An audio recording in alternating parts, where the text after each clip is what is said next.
नमस्कार दोस्तों, स्वागत है आपका मार्कंडे पुराण में। आज हम देखेंगे छठा अध्याय धूम्रलोचन वध। तो आइए दोस्तों शुरू करते हैं। मैं सर्वेगेश्वर भैरव के अंग में निवास करने वाली परमोत्कृष्ट पद्मावती देवी का चिंतन करता हूँ। वे नागराज के आसन पर बैठी है। नागों के फनों में सुशोभित होने वाली मणियों की विशाल माला से उनकी देहला उबदासित हो रही है। सूर्य के समान उनका तेज है। 3 नेत्र उनकी शोभा बढ़ा रहे हैं। वे हाथों में माला, कुंभ, कपाल और कमल लिए हुए हैं तथा उनके मस्तक में अर्धचंद्र का मुकुट सुशोभित हो रहा है। ऋषि कहते हैं, देवी का यह कथन सुनकर दूत को बड़ा अमर्ष हुआ और उसने दैत्यराज के पास जाकर सब समाचार विस्तार पूर्वक कह सुनाया। दूत के उस वचनों को सुनकर दैत्यराज कुपित हो उठा और दैत्य सेनापति धूम्रलोचन से बोला, धूम्रलोचन, तुम शीघ्र अपनी सेना साथ लेकर जाओ और उस दुष्टा को केस पकड़कर घसीटते हुए जबरदस्ती यहाँ ले आओ। उसकी रक्षा करने के लिए यदि कोई दूसरा खड़ा हो तो वह देवता, यक्ष अथवा गंधर्व कोई भी क्यों न हो, उसे अवश्य मार डालना।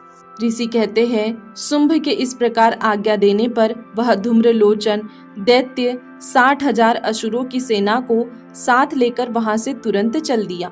वहां पहुंचकर उसने हिमालय पर रहने वाली उन देवी को देखा और ललकार कर कहा, अरे तू शुंभ निशुंभ के पास चल।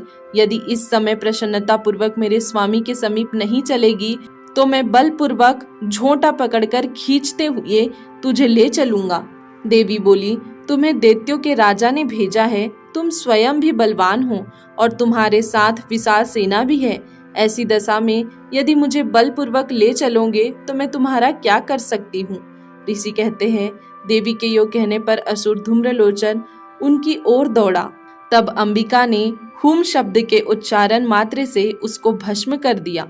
फिर तो क्रोध में भरी हुई दैत्यों की विशाल सेना और अंबिका ने एक दूसरे पर तीखे सायकों, शक्तियों तथा फरसों की वर्षा आरंभ की।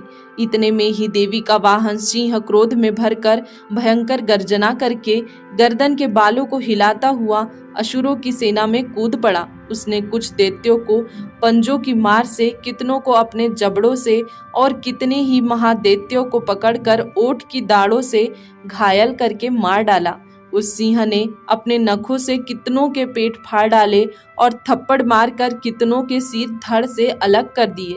कितनों की भुजाएं और मस्तक काट डाले तथा अपनी गर्दन के बाल हिलाते हुए उसने दूसरे दैत्यों के पेट फाड़कर उनका रक्त चूस लिया।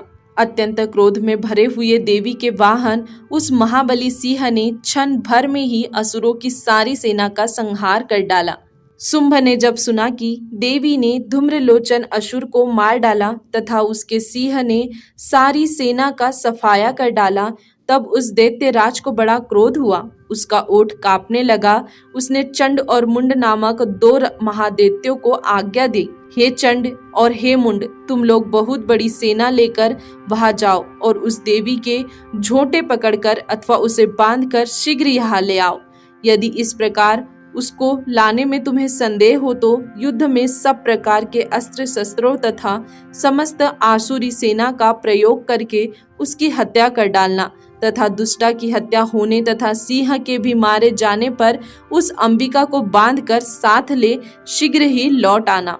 इस प्रकार श्री मार्कंडे पुराण में सावर्णिक मनवंतर की कथा के अंतर्गत देवी महात्म्य में धूम्रलोचन वध नामक छठा अध्याय पूरा हुआ। दोस्तों, आज के लिए इतना ही। इसके आगे देखेंगे हम कल के वीडियो में। तब तक के लिए धन्यवाद।